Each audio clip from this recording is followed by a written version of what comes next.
Dans la suite des 5e et 6e commandements, passons au commandement suivant, le 7e commandement, tu ne voleras pas, auquel on adjoint, comme pour le 6e on adjoignait le 9e, auquel on adjoint ici le 10e commandement qui dit tu ne désireras pas injustement le bien d'autrui. C'est le même parallèle qu'avec le 6e commandement et le 9e commandement. Le 7e commandement défend les actes, tu ne voleras pas. Le 10e commandement défend les pensées et les désirs. Donc, péchés extérieurs, péchés intérieurs. Hein. N'oublions pas, le péché est dans la volonté. Donc, on peut être de marbre, on peut ne rien montrer extérieurement et pécher intérieurement parce qu'on désire, parce qu'on veut le mal, parce que, comment dire, il se passe dans l'âme quantité de choses qui sont désordonnées. Le 7e commandement fait suite aux deux précédents. Les deux précédents, 5e et 6e commandement, avaient pour objet la conservation de la vie et la propagation de la vie. La vie appartient à Dieu, Dieu seul est maître de la vie. La vie, bien sûr, doit se comprendre dans toute sa plénitude, c'est-à-dire pas simplement donner la vie, mais pouvoir permettre l'épanouissement d'une vie. L'épanouissement de la vie, c'est la vertu. La vertu, c'est la capacité de se mouvoir par soi-même dans le bien. Voilà. Et la vie vertueuse s'acquiert en société. L'homme, par nature, est un animal politique parce qu'il naît sur cette terre sans aucune perfection, sinon son être humain. De dignité humaine, il n'en a pas encore. La seule dignité humaine que peut avoir un homme, c'est à la fin de sa vie, quand il a obtenu la capacité d'agir selon la vertu. Là, il a donné à son humanité toute sa dignité d'homme. Sa dignité d'homme, c'est-à-dire cette capacité d'agir pleinement comme homme avec intelligence et volonté, dans le vrai et dans le bien. Pour que la vie puisse se développer, pour qu'elle puisse justement s'épanouir et s'épanouir en société d'une façon harmonieuse et vertueuse, la nature, parce que c'est un droit naturel, la nature a pourvu l'homme d'un certain droit, on peut bien dire, oui, de propriété privée. Et justement, cette propriété privée permet à l'homme de jouir de biens personnels et de pouvoir ainsi s'épanouir. Car pour pratiquer la vertu, il faut un minimum de biens. Saint Thomas d'Aquin l'enseigne. Il faut un minimum de richesse, de confort, c'est comme cela que l'on dirait aujourd'hui, un minimum de biens matériels, voilà, tout simplement, pour pouvoir se mouvoir dans le bien. Hein, l'extrême misère, malheureusement, n'entraîne pas la vertu, malheureusement, et bien, je dirais même au contraire. Donc la propriété est quelque chose de naturel, tout à fait. Elle est naturelle à l'épanouissement de l'homme. Voler ou désirer enlever à son prochain ce qui lui appartient, c'est vouloir l'empêcher de pratiquer la vertu. Au fond, c'est un résumé, vous voyez, c'est un raccourci, mais ça reviendrait à ça. La raison de ce 7e commandement se trouve ici.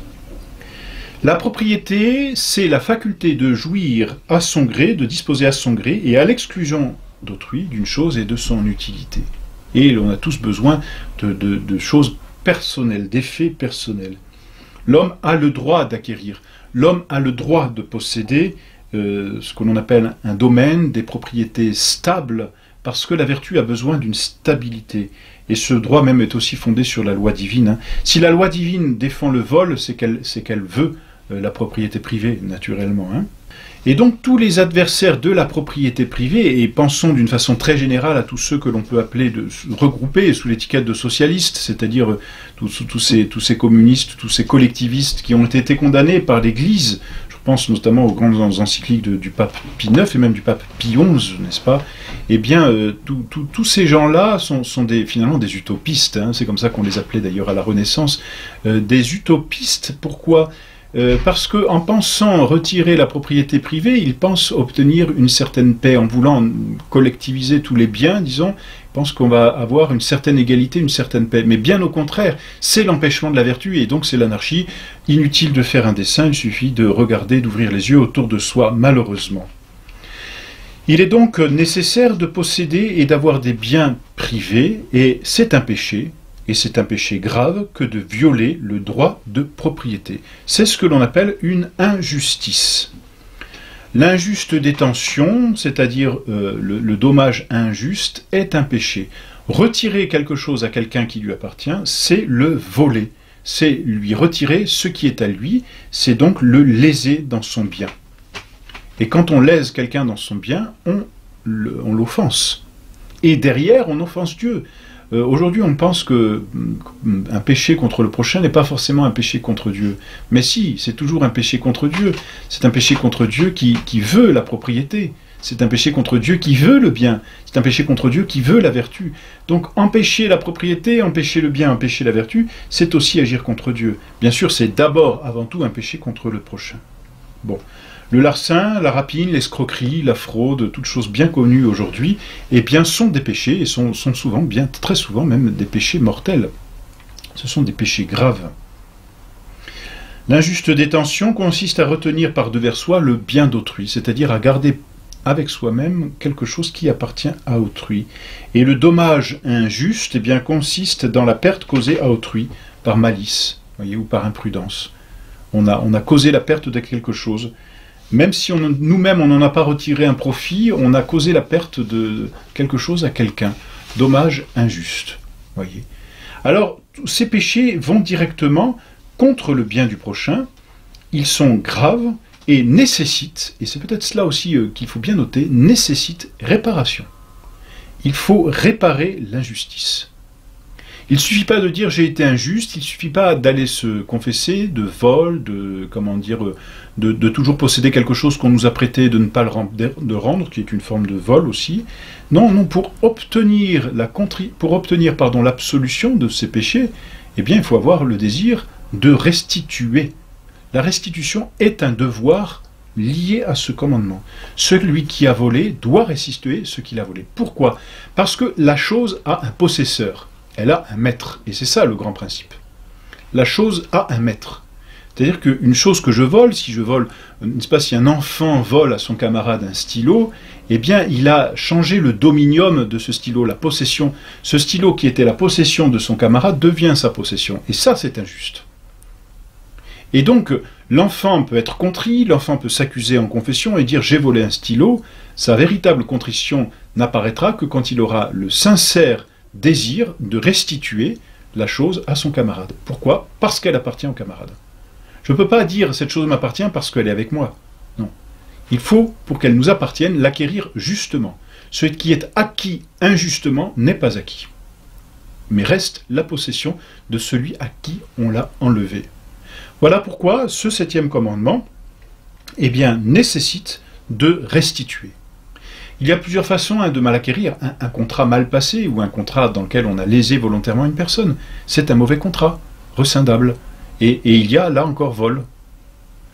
Donc c'est un commandement très, très large, n'est-ce pas, et très, comment dire, qui s'étend à de nombreuses choses, des biens meubles, des biens immeubles, bon. Mais ce commandement, finalement, a pour fin de protéger la propriété d'autrui, d'assurer une certaine paix dans la vie sociale, et par cette paix, de promouvoir la vertu, c'est-à-dire de se mouvoir dans le bien. La paix, l'unité, la vertu, ce sont les apanages d'une véritable société, c'est-à-dire c'est le bien commun même de la société.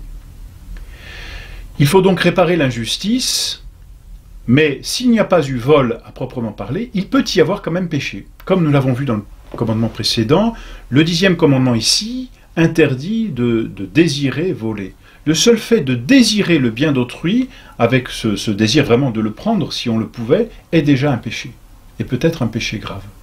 Parce qu'il ne refuse à l'autre le droit juste de la propriété.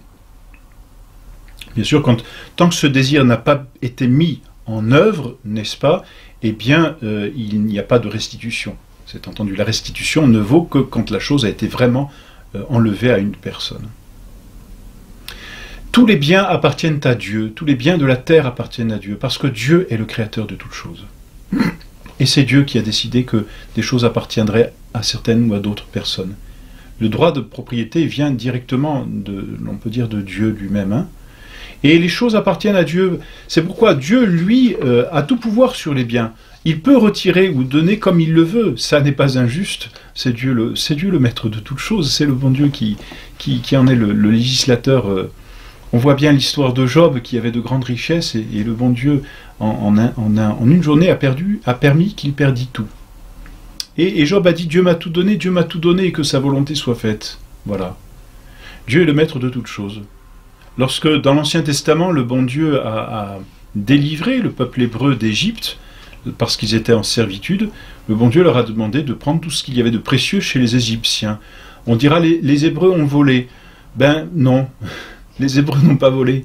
Non, ils ont obéi à l'ordre de Dieu, tout appartient à Dieu. Et Dieu en avait décidé ainsi. Bon. Mais par contre, personne ne peut comment dire, se prévaloir de la volonté de Dieu pour voler, n'est-ce pas? Bon, mais toute chose appartient à Dieu, et c'est cela qu'il est important. Et voilà pourquoi d'ailleurs, même dans l'extrême nécessité, une personne pourrait voler, entre guillemets, c'est-à-dire prendre ce qui est absolument nécessaire. Une personne qui n'aurait absolument pas de quoi se nourrir. Donc une personne qui serait dans la misère totale parce que c'est un temps de famine, parce que aujourd'hui c'est beaucoup plus difficile à envisager, hein. Mais à certaines époques de l'histoire c'était plus facile à envisager. Celui-ci pourrait prendre ce qui lui est strictement nécessaire pour se nourrir, c'est-à-dire pour entretenir sa vie. Et tout est là, hein. C'est toujours pour la vie et le bien vivre, c'est-à-dire la vertu, maintenir sa vie et être vertueux. Donc un homme pourrait justement prendre ce qui lui est nécessaire, à condition de ne pas mettre une autre personne dans la stricte nécessité aussi. Donc voilà, ces commandements, toujours bien comprendre, ils sont ordonnés à la vie et au bien vivre, c'est-à-dire à la vertu.